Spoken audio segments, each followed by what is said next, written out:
தொடர்ந்து இந்நேரத்திற்கான தலைப்புச் செய்திகளை பார்க்கலாம். வங்கிகளுக்கான குறுகிய கால கடனுக்கான வட்டி விகிதம் ரெப்போ ரேட்டில் மாற்றமில்லை. வட்டி விகிதம் 6.25%ஆகவே தொடரும் என ரிசர்வ் வங்கி ஆளுநர் அறிவிப்பு.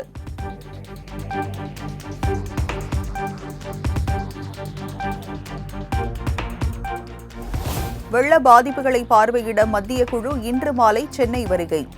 உள்துறை இணை செயலாளர் ராஜேஷ் குப்தா தலைமையிலான குழு நாளை முதல் பாதிக்கப்பட்ட மாவட்டங்களை ஆய்வு செய்ய திட்டம்.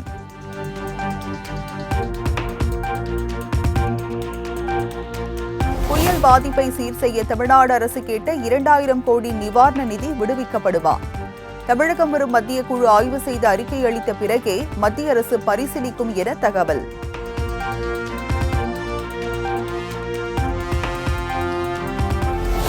புயல் பாதிப்பு வெள்ள நிவாரணம் குறித்து நாடாளுமன்றத்தில் விவாதிக்க திமுக நோட்டீஸ். மக்களவையை ஒத்திவைத்து விவாதிக்க திமுக எம்பி TR பாலு வலியுறுத்தல்.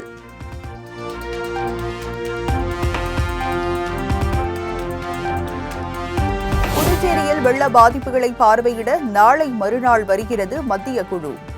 டிசம்பர் 8, 9 தேதிகளில் மத்திய குழு ஆய்வு செய்ய உள்ளதாக தகவல்.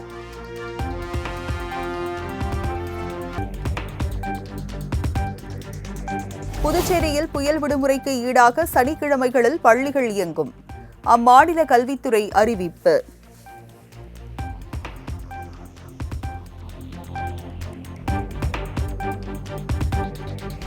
பெஞ்சல் புயலால் பலியானோரின் எண்ணிக்கை 26ஆக உயர்வு என தமிழக அரசு தகவல்.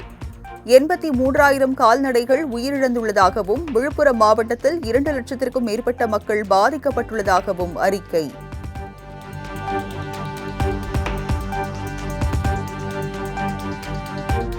பேரிடர் வந்தால் தமிழகத்தை மத்திய பாஜக அரசு புறக்கணித்து விடுவதாக தமிழ்நாடு காங்கிரஸ் கமிட்டி தலைவர் செல்வ பெருந்தகை குற்றச்சாட்டு. பாதிக்கப்பட்ட மக்களுக்கு கூடுதலாக நிவாரணம் வழங்க தமிழக அரசு ஆய்வு செய்ய வேண்டும் எனவும் கோரிக்கை. ரேஷன் அட்டைக்கு பாதிக்கப்பட்ட குடும்பங்களுக்கு 5,000 ரூபாய் கொடுப்பதாக அறிகிறோம். தமிழ்நாட்டில் 2,000 ரூபாய் அளிப்பதாக மக்கள் சொல்லியிருக்கிறார்கள். அதையும் ஆய்வு செய்து பாதிக்கப்பட்ட மக்களுக்கு முழுமையான நிவாரணத்தை மாநில அரசு வழங்க வேண்டும் என்ற கோரிக்கையை வைக்கிறோம். மக்கள் கேட்காமலே கொடுக்கின்ற அரசு நம்முடைய மாண்பு முதலமைச்சர் அவர்கள். இருந்தபோதிலும் மக்களுடைய குரலை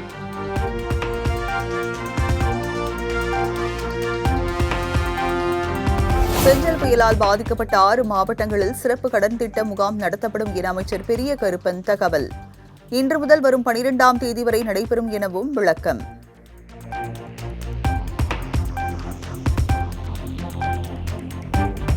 தமிழகம் முழுவதும் இதுவரை சுமார் 2 லட்சத்திற்கும் மேற்பட்ட ஹெக்டேர் நிலங்களில் பயிர்கள் மழையால் பாதிப்பு. பாதிக்கப்பட்ட நிலங்களில் 33% வரையில் பாதிப்பு உறுதி செய்யப்பட்டால் நிவாரணம் வழங்க நடவடிக்கை எடுக்கப்படும் என அமைச்சர் MRK பன்னீர்செல்வம் உறுதி. கனமழை காரணமாக சேதமடைந்த குறுவை நெற்பயிர்களை இயந்திரம் கொண்டு அறுவடை செய்ய முடியாமல் விவசாயிகள் வேதனை. அறுவடை கூலிக்கான மகசூல் கூட கிடைக்கவில்லை என கவலை.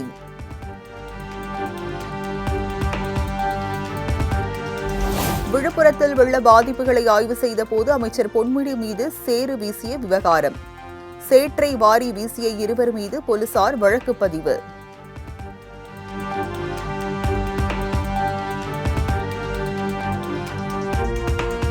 முதலமைச்சர், துணை முதலமைச்சர் மற்றும் அமைச்சர்கள் இருமாப்புடன் செயல்படுகின்றனர்.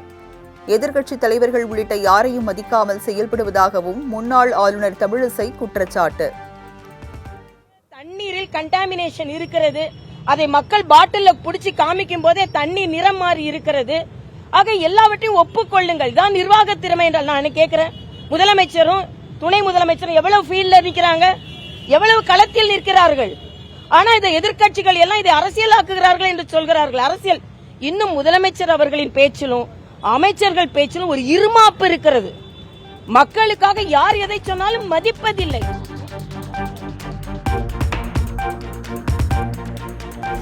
தமிழ்நாடு அரசு ஜெர்மனியின் சாக்சனி நிறுவனத்துடன் வர்த்தக உறவு ஒப்பந்தம். 2025ஆம் ஆண்டில் சாக்சனி குழுவை தமிழ்நாட்டிற்கு வரவேற்பதற்கு ஆவலுடன் காத்திருக்கிறோம் என அமைச்சர் TRV ராஜா பதிவு.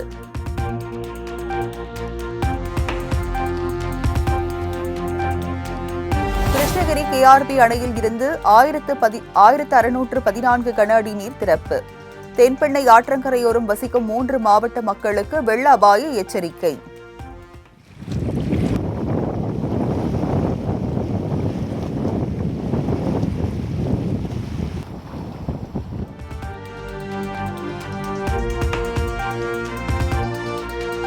பழனியில் மாருதி கார் ஷோரூமில் நிறுத்தி வைக்கப்பட்டிருந்த ஸ்விஃப்ட் காரை திருடி சென்ற மர்ம நபர்கள். சிசிடிவி காட்சிகளை கைப்பற்றி போலீசார் விசாரணை.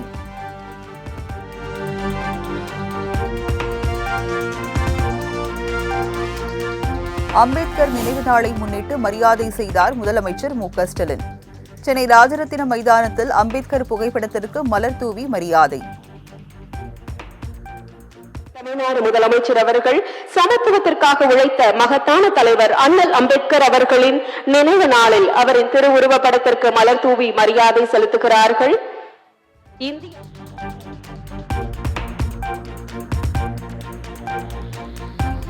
சட்டமேதை அண்ணல் அம்பேத்கரின் 69வது நினைவு தினம் இன்று அனுசரிப்பு. நாடாளுமன்ற வளாகத்தில் உள்ள அவரது சிலைக்கு பிரதமர் மோடி, துணை குடியரசுத் தலைவர் ஜெகதீப் தன்கர் உட்பட மலர் தூவி மரியாதை.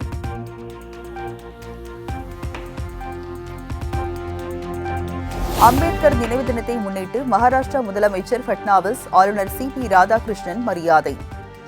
துணை முதலமைச்சர்கள் ஏக்நாத் ஷிண்டே, அஜித் பவார் உள்ளிட்டோரும் அம்பேத்கருக்கு மரியாதை.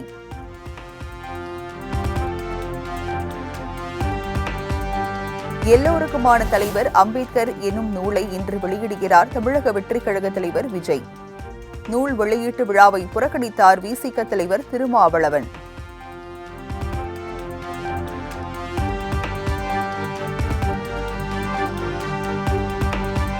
அம்பேத்கர் நூல் வெளியீட்டு விழாவில் விஜயுடன் மேடை ஏற மறுத்தது ஏன்?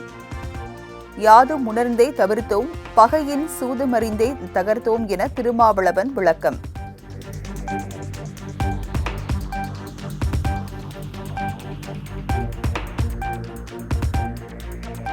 தன்னை ஒரு கருவியாக கொண்ட அரசியல் எதிரிகள் காய் நகர்த்த முயற்சிப்பதாக திருமாவளவன் பகீர் குற்றச்சாட்டு. திமுக கூட்டணியை உடைக்க வேண்டும் என்கிற செயல் திட்டத்தோடு செயல்படுகிறார்கள் எனவும் அறிக்கை.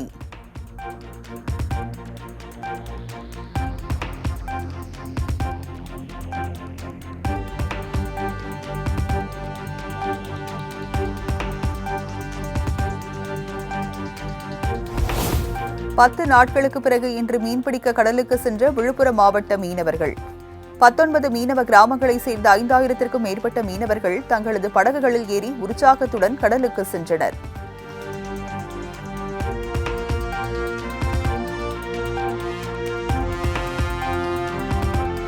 அம்பேத்கர் நினைவு தினத்தையொட்டி நாடாளுமன்ற வளாகத்தில் உள்ள அவரது சிலைக்கு எதிர்க்கட்சித் தலைவர் ராகுல் காந்தி மரியாதை. பாபா சாஹேப்பின் அரசியலமைப்பு சட்டம் மரியாதை கண்ணியத்துடன் வாழ வாய்ப்பளித்துள்ளது என பேட்டி.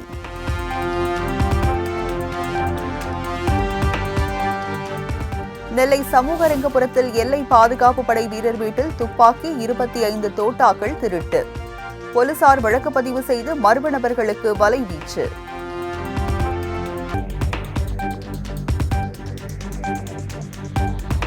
மேட்டூர் அணைக்கான நீர்வரத்து 25,000 கன அடியிலிருந்து 14,404 கன அடியாக சரிவு.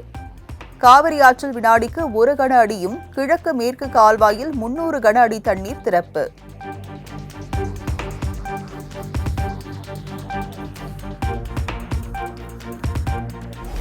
காவிரி நீர்பிடிப்பு பகுதிகளில் மழை குறைந்ததால் ஒகேனக்கல் காவிரி ஆற்றில் தண்ணீர் வரத்து சரிவு. வினாடிக்கு சுமார் 11,000 கன அடியாக தண்ணீர் வருவதாக தகவல்.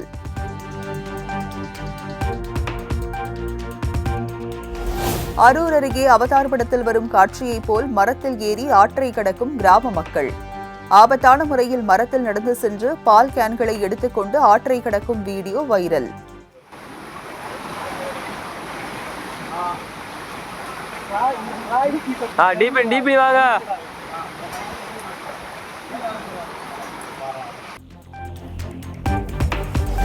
ராமேஸ்வரம் ராவணத சுவாமி திருக்கோவிலில் 1,65,00,000 ரொக்கம் உண்டியல் மூலம் காணிக்கை. 105 கிராம் தங்கம், 4 கிலோ வெள்ளி நகைகள் உண்டியல் வசூல் கிடைத்ததாக கோயில் நிர்வாகம் அறிவிப்பு.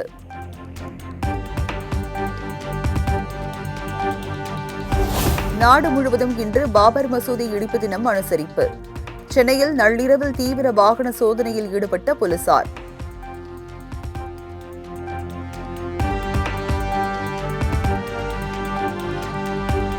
பாபர் மசூதி இடிப்பு தினத்தை முன்னிட்டு கோவை, திண்டுக்கல், காரைக்கால் ரயில் பேருந்து நிலையங்களில் போலீசார் தீவிர சோதனை. அசம்பாவிதங்கள் ஏதும் நடக்காமல் தடுக்கும் வகையில் முன்னெச்சரிக்கை நடவடிக்கை.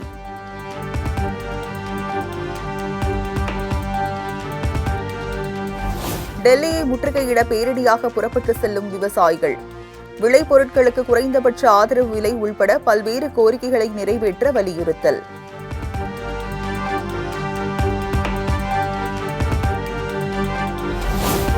உத்தரப்பிரதேச மாநில காங்கிரஸ் கமிட்டியை பூண்டோடு கலைத்தார் மல்லிகார்ஜுன கார்கே.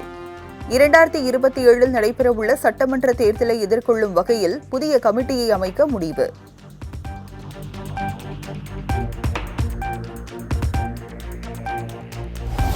ஆட்சி காலம் முடியும் வரை பதவியில் நீடிப்பேன் என பிரான்ஸ் அதிபர் இமானுவேல் மேக்ரான் திட்டவட்டம். விரைவில் புதிய பிரதமர் யார் என்பதை அறிவிக்க உள்ளதாகவும் தகவல்.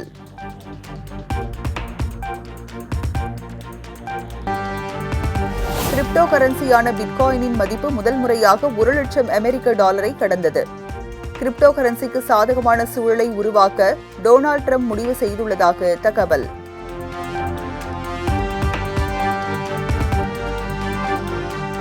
அமெரிக்காவின் வடக்கு கலிபோர்னியாவின் கடலோர பகுதியில் சக்தி வாய்ந்த நிலநடுக்கம் ரிக்டர் அளவில் 7.0 பதிவு. சுனாமி எச்சரிக்கையால் கரையோர குடியிருப்பாளர்கள் உள்நாட்டிலிருந்து வெளியேறுமாறு வலியுறுத்தல்.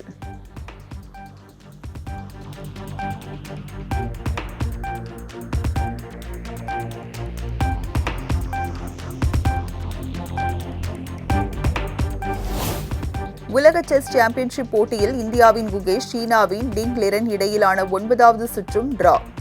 9 சுற்றுகளின் முடிவில் இருவரும் தலா 4.5 புள்ளிகளுடன் சமநிலை.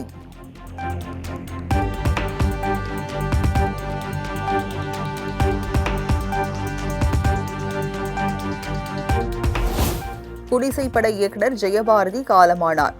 நுரையீரல் தொற்றால் பாதிக்கப்பட்டிருந்த நிலையில் உயிர் பிரிந்தது.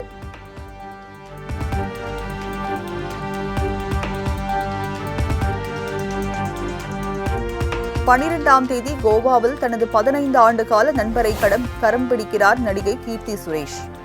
இடையத்தில் வேகமாக பரவும் திருமண அழைப்பிதழ்.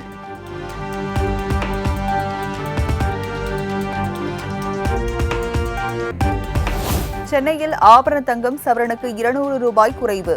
கிராமுக்கு ₹25 குறைந்து ஒரு சவரன் ₹56,920 விற்பனை.